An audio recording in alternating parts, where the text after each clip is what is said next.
On January 24, 2006, a 24-year-old woman named Jennifer Kesse left for work from her apartment in Orlando, Florida, and was never seen again. 2 decades later, her case remains one of America's most talked about unsolved disappearances, and in 2026, it's finally seeing a breakthrough nobody expected. There's a piece of security footage that has haunted investigators for 20 years. In it, a figure parks a missing woman's car, calmly steps out and walks away on foot, right past the camera. And to this day nobody, not the police, not the FBI, not the family that has spent 2 decades staring at those same few seconds of video, knows who that person is. Because a fence standing in exactly the wrong spot blocked their face forever. The woman who owned that car was 24 years old. Smart, successful, living the best years of her life. Good job, her own home, a career she'd worked hard for. She went to bed one night in her own apartment, and by morning she had vanished from the face of the earth. No scream anyone heard. No struggle caught on camera. Just an empty apartment, a missing woman, and one blurry shadow walking calmly into the dark, like whoever it was had all the time in the world. This is the story of Jennifer Kesse, a case that is now more than 20 years old but still to this day not closed. And in 2026, new DNA evidence and artificial intelligence have pushed this case to a turning point nobody saw coming. Stay till the end because the newest development in this case might be the closest anyone has come to an answer in 20 years. Let's start from the beginning. Jennifer Joyce Kesse was a 24-year-old finance manager living in Orlando, Florida. She graduated from the University of Central Florida in 2003 with a degree in finance, and went on to work at a company led by well-known Florida businessman David Siegel. Jennifer was extremely close to her parents, Drew and Joyce Kesse. She spoke to her father almost every single day.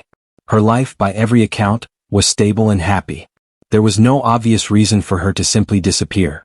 On the night of January 23, 2006, Jennifer was alone in her apartment at the Mosaic at Millenia Complex in Orlando. She spoke to her father on the phone that night for the last time. Everything seemed completely normal. But the next morning she never showed up to work. Her co-workers tried calling her, no answer. When her parents found out, they rushed straight to her apartment. What they found inside was strange in the quietest way. Her cell phone was still there. Her clothes were scattered as if she'd been getting dressed in a hurry. Her purse, her keys, everything was still in the apartment. Jennifer was the only thing missing. 2 days later, on January 26th, her car, a silver Chevrolet Malibu, was found locked, abandoned at another apartment complex just a mile away.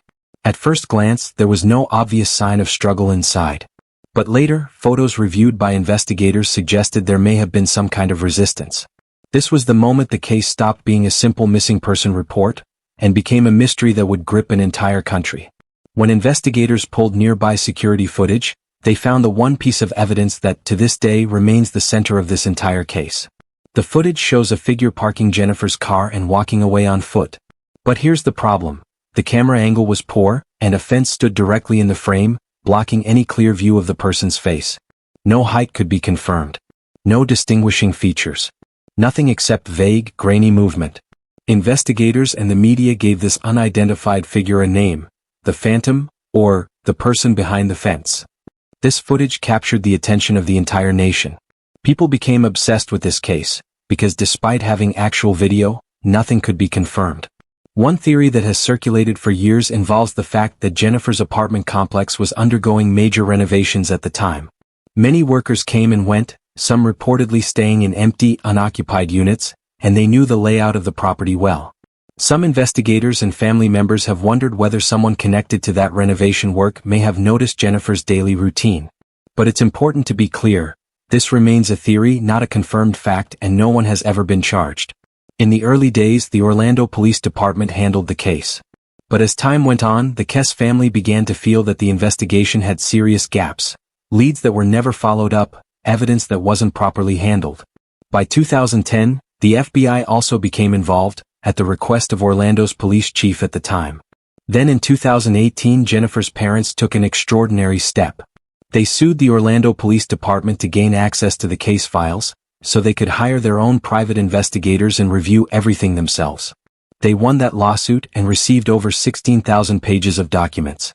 When they went through those files, they discovered that several things had, in fact, been missed during the original investigation. By late 2022, a major shift happened.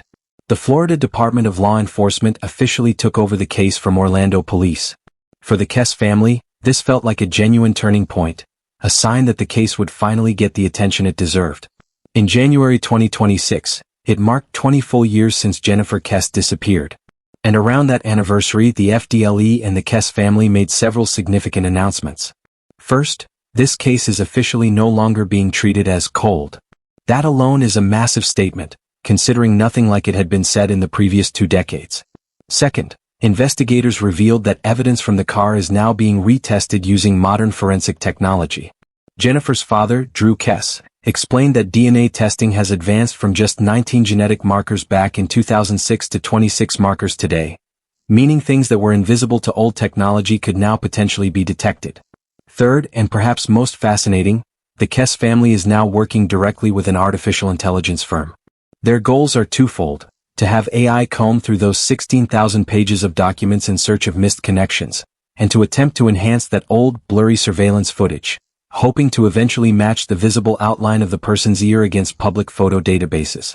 FDLE agents have also confirmed that they've significantly narrowed their list of persons of interest, meaning the investigation is no longer working blind. It's following a specific direction. And perhaps the most heartbreaking part of this entire story is what it's done to Jennifer's parents, Drew and Joyce. For 20 years, they have not stopped searching for their daughter, not for a single day. Inside their home, there's a quilt stitched together from Jennifer's old clothes. Joyce has said that whenever an old song plays on the radio, or a car passes by that looks even slightly like Jennifer's, her heart stops for a moment. Drew has said publicly that he personally believes Jennifer may have been taken out of the state, or even out of the country. But he's been clear that this is simply his own instinct, not a confirmed fact. They've said it themselves: we search for Jennifer almost every single day. This isn't just a case file. It's the story of 2 parents who have spent 20 years fighting for their daughter, without rest, without giving up. Today in 2026, Jennifer Kesse's case stands apart from so many other unsolved mysteries, because for the first time, it genuinely feels like answers might be close. New DNA markers, AI-enhanced footage, and a narrowed list of suspects all point toward the possibility that something new could break in this case soon. But until Jennifer is found, this case cannot truly be called solved. If anyone watching has any information at all, no matter how small it may seem, the Florida Department of Law Enforcement has publicly asked people to come forward. Behind every missing person case, there is a family that refuses to let go of hope. Jennifer Kesse's family has done exactly that, for 20 years, and they aren't stopping now. If this story kept you watching till the very end, hit that like button, and subscribe for more real, in-depth true crime cases like this one, because we're just getting started.